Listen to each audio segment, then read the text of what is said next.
नमस्कार, मैं दयानंद सनसनवाल आज आपको क्रियात्मक शोध के सोपान के बारे में कुछ जानकारी दूंगा। इसके लिए मैं आपको प्रस्तावना बताऊंगा। आप जानते हैं कि क्रियात्मक शोध को क्रमबद्ध रूप से करने के लिए सोपान निम्नलिखित है।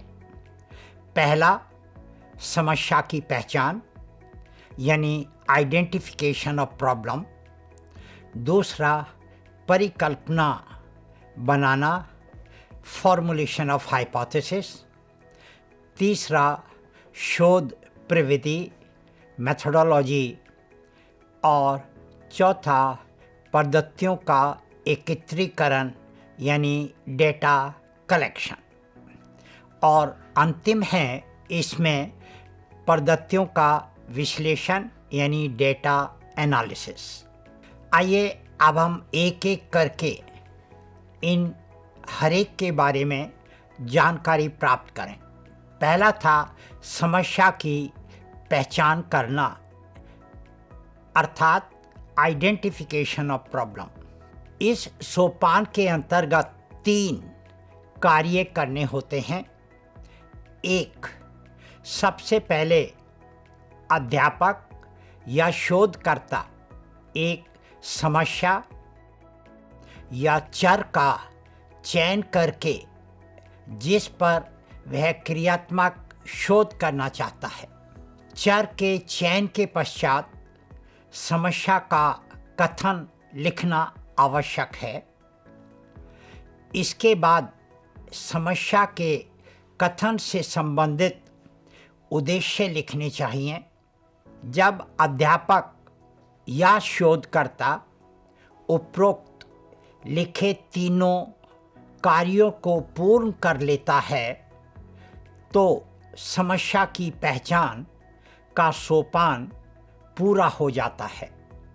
समस्या के कई स्रोत हो सकते हैं, लेकिन क्रियात्मक शोध के अंतर्गत अध्यापक द्वारा स्वयं की कक्षा में शिक्षण संबंधी दिन प्रतिदिन आने वाली समस्याओं में से एक समस्या का चयन किया जाता है जिस पर क्रियात्मक शोध किया जाएगा।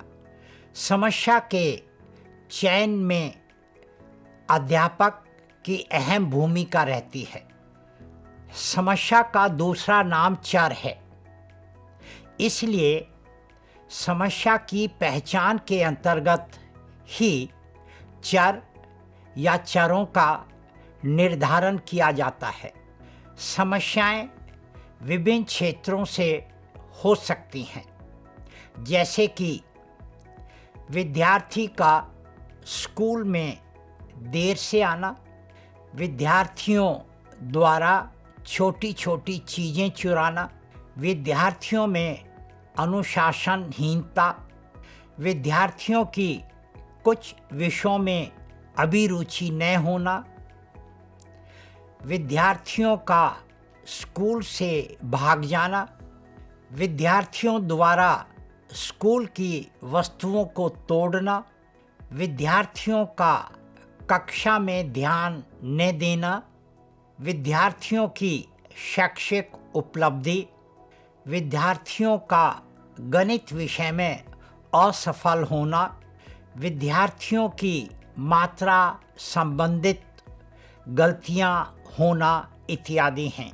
अब हम पढ़ेंगे और सीखेंगे कि क्रियात्मक शोध के लिए शीर्षक कैसे लिखा जाता है। तो क्रियात्मक शोध के लिए शीर्षक लिखना।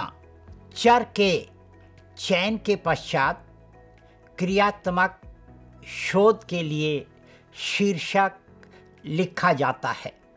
क्रियात्मक शोध का शीर्षक बहुत ही संकुचित होता है। शीर्षक में 4 जानकारियां दी जानी चाहिए। ये 4 जानकारियां हैं: चर, समूह, शोध की विधि और शोध के प्रकार। जिस शीर्षक में इनमें से कोई जानकारी नहीं दी गई है तो वह शीर्षक ठीक नहीं है।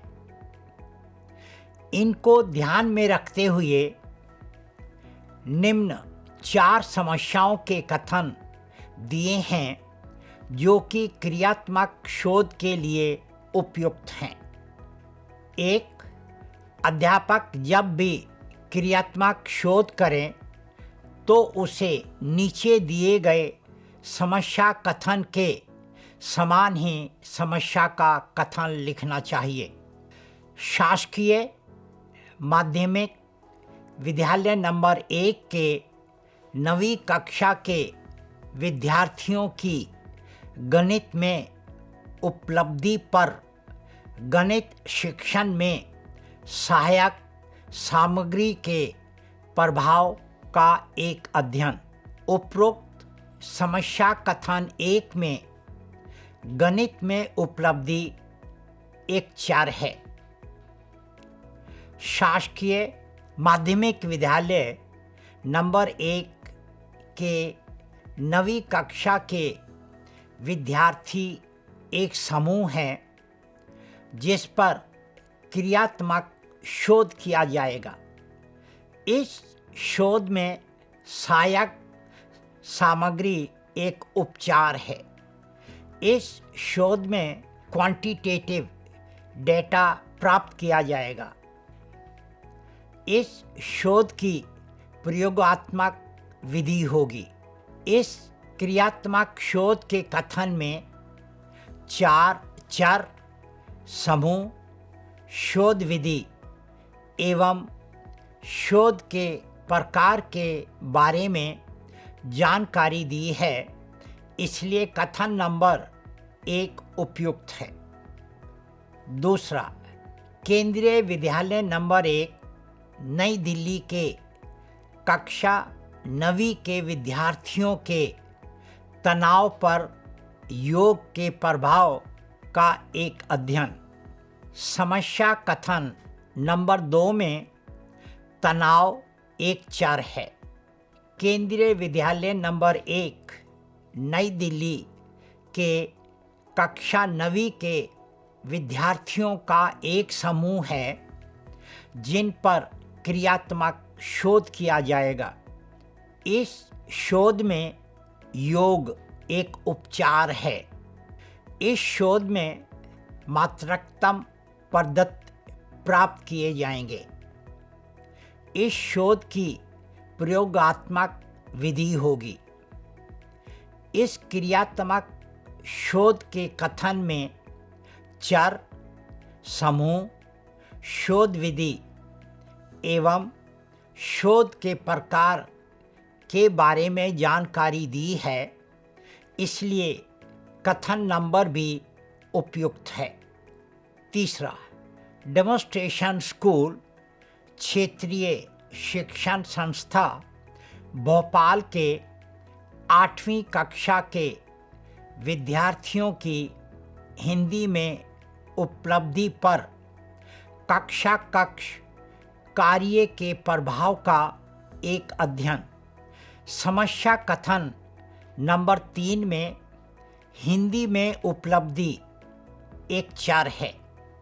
डेमोन्स्ट्रेशन स्कूल क्षेत्रीय शिक्षण संस्थान भोपाल के 8वीं कक्षा के विद्यार्थियों का एक समूह है जिन पर क्रियात्मक शोध किया जाएगा। इस शोध में कक्षा कार्य एक उपचार है। इस शोध में क्वांटिटेटिव डेटा प्राप्त किया जाएगा। इस शोध की प्रयोगात्मक विधि होगी। इस क्रियात्मक शोध के कथन में चर, समूह, शोध विधि एवं शोध के प्रकार के बारे में जानकारी दी है, इसलिए कथन नंबर 3 भी उपयुक्त है। चौथा, केंद्रीय विद्यालय संगठन स्कूल NCERT के 5वीं कक्षा के विद्यार्थियों की अंग्रेजी में उपलब्धि पर अंग्रेजी में शुद्ध लेखन या डिक्टेशन के प्रभाव का एक अध्ययन। समस्या कथन नंबर 4 में अंग्रेजी में उपलब्धि एक चर है। केंद्रीय विद्यालय संगठन स्कूल NCERT के 5वीं कक्षा के विद्यार्थियों का एक समूह है जिन पर क्रियात्मक शोध किया जाएगा। इस शोध में अंग्रेजी में डिक्टेशन एक उपचार है। इस शोध में क्वांटिटेटिव डेटा प्राप्त किया जाएगा। इस शोध की प्रयोगात्मक विधि होगी। इस क्रियात्मक शोध के कथन में चर, समूह, शोध विधि एवं शोध के प्रकार के बारे में जानकारी दी है। इसलिए कथन नंबर 4 भी उपयुक्त है। पांचवा, विद्यार्थी की गणित में उपलब्धि पर ETV प्रोग्राम के प्रभाव का एक अध्ययन। समस्या कथन नंबर 5 में गणित में उपलब्धि एक चर है। ETV प्रोग्राम एक उपचार है।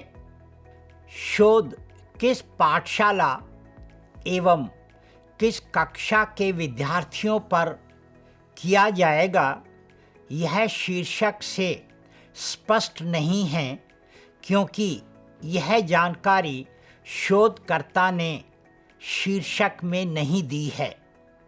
इसलिए दिए गए शीर्षक से समूह के बारे में जानकारी नहीं प्राप्त हो रही है।